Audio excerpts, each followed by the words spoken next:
रश्मि की उम्र यही कोई 20-22 साल की होगी। 2 साल पहले बस दुर्घटना में उसके माता पिता का देहांत हो चुका था। उसका इस दुनिया में अपना कहने वाला कोई भी नहीं था। रश्मि को पढ़ने का बहुत शौक था। उसके पिता उसे कलेक्टर बनाना चाहते थे। उन्होंने रश्मि की पढ़ाई में कोई कसर नहीं छोड़ी। मगर उनकी अचानक हुई मौत से जैसे रश्मि के सारे सपने बिखरने लगे। घर में जो कुछ भी जमा पूंजी बची थी, उससे रश्मि ने किसी तरह अपने कॉलेज की पढ़ाई पूरी की। उसके मन में अभी भी कलेक्टर बनने का सपना फल फूल रहा था। मगर पैसे की समस्या मुंह बाए खड़ी थी। पर रश्मि ने भी हार नहीं मानी। अपनी कलेक्टर की पढ़ाई जारी रखने के लिए उसने एक घर में खाना बनाने और बर्तन मांजने की नौकरी कर ली। जब उसके दोस्तों ने कहा, अरे रश्मि, तू पढ़ी लिखी ग्रेजुएट होकर अब बर्तन मांजने और खाना बनाने का काम करेगी? कोई भी काम छोटा या बड़ा नहीं होता। और फिर ये काम मैं अपना जीवन गुजारने के लिए नहीं, बल्कि अपने सपने को पूरा करने के लिए कर रही हूँ। फिर रश्मि ने काम शुरू कर दिया। दिन भर वो जी तोड़ मेहनत करती और शाम को घर आकर पढ़ाई करती। जहाँ वो काम करने जाती थी, वहाँ से उसका घर करीब 5 मील पर था। तेज चलने पर भी 9 बजे रात से पहले घर नहीं पहुँच पाती थी। रात को लालटेन के सामने थकी हारी पढ़ने बैठती और ना जाने कब सो जाती, उसे पता ही नहीं चलता। उस पर इतना जी तोड़ काम करने के बाद भी उसकी कमाई इतनी नहीं हो पाती थी कि वो तैयारी के लिए सारी किताबें खरीद पाती। कोचिंग करना तो दूर की बात थी। फिर भी रश्मि हिम्मत नहीं हार रही थी। जिस घर में रश्मि काम करती थी, उस घर का बेटा अमित भी यूपीएससी की तैयारी करता था। एक दिन काम करते हुए रश्मि ने अपनी मालकिन से पूछा, माँ जी, क्या अमित भैया भी यूपीएससी की तैयारी कर रहे हैं? हाँ, पर तुझे उससे क्या? तू अपना काम कर। बड़ी आई इंक्वायरी करने वाली की कौन क्या पढ़ रहा है। ये बातें सुन रश्मि ने जल्दी जल्दी अपना काम निपटाया और घर जाने को तैयार हुई।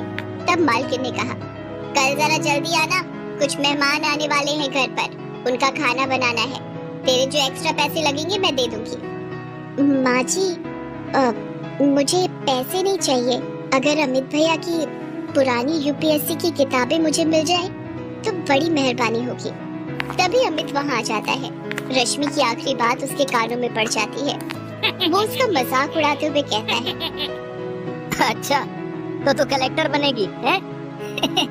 अरे औकात में रह अपनी। तुझे पता भी है कि यूपीएससी क्या चीज है?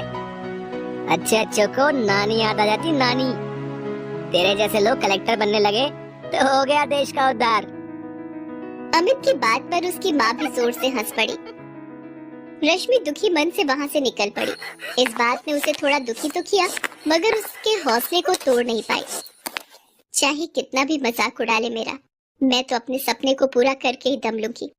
आज से मैं 10-10 घंटे पढ़ूंगी। अब चैन से उसी दिन सोऊंगी जब मेरा सपना पूरा हो जाए। और अगर मैं इस सपने को पूरा करने के लिए मर भी गई तो वही सही। रश्मि ने ठान तो लिया, मगर किताबों की समस्या अभी भी हल नहीं हुई थी। अगले दिन वो फिर काम पर गई। वहाँ उसने सारे मेहमानों का खाना बनाया और जब सब मेहमान खा पी कर चले गए, तब वो मालकिन के पास गई और बोली, माँ जी, सारा काम हो गया। आपने कहा था कि आप कुछ एक्स्ट्रा पैसे देंगी। अगर कुछ पैसे मिल जाएं तो मैं उनसे किताब खरीद लूंगी। मालकिन का सारा काम तो हो गया था, इसलिए उसके मन में कुटिलता पनप गई। उसने कहा, अरे तुझे किताबें ही चाहिए ना, तू अमित की किताबें लेती जा और उन्हें पढ़कर वापस कर देना। रश्मि को यही तो चाहिए था। उसने तुरंत हामी भर दी।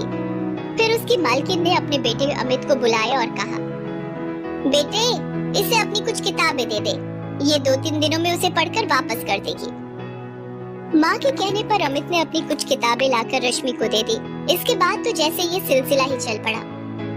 मालकिन रश्मि से मनचाहे काम करवाती और बदले में उसे कुछ किताबें पढ़ने को मिल जाया करती थी। मालकिन को इसमें अपना फायदा नजर आता था। उधर किताबें मिलने से रश्मि में एक नया जोश भर गया। अब वो दुगने उत्साह से अपनी तैयारी करने लगी।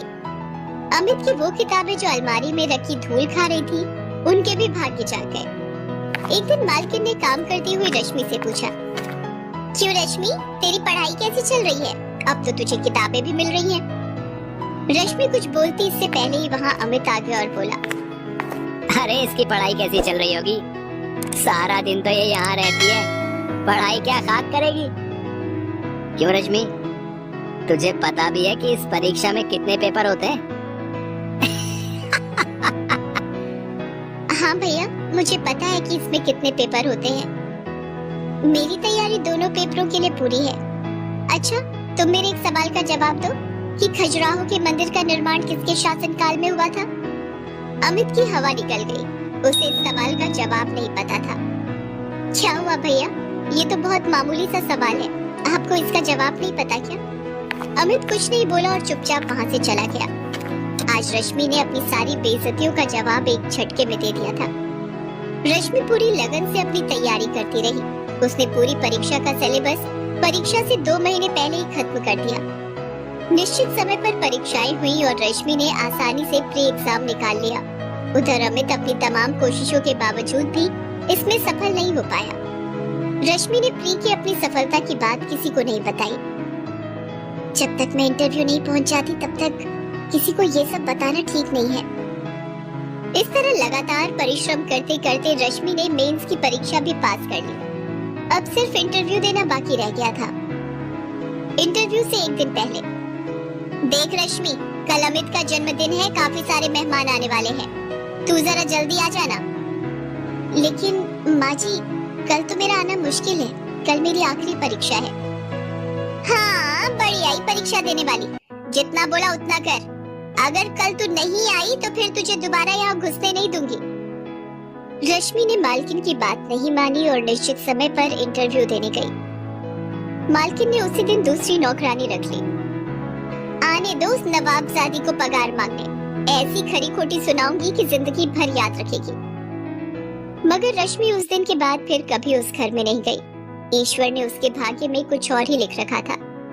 इधर मालकिन उसे खरी खोटी सुनाने का इंतजार। कल तक उनके घर में काम करने वाली ने आज अपने मेहनत के दम पर वो मुकाम हासिल किया था कि अमित और उसकी माँ जैसे लोग उसके आसपास भी नहीं फटक सकते थे। उधर रश्मि आज बहुत खुश थी। आज उसकी सफलता ने न सिर्फ उसका और उसके पिता का सपना पूरा किया था, बल्कि अमित और उसकी माँ जैसे लोगों के मुंह पर ताले भी लगा दिए थे, जो किसी की हैसियत देखकर उनके दिमाग का अंदाजा लगा। इसी प्रकार की अन्य कथा कहानियों के लिए हमारे चैनल को सब्सक्राइब और शेयर करें।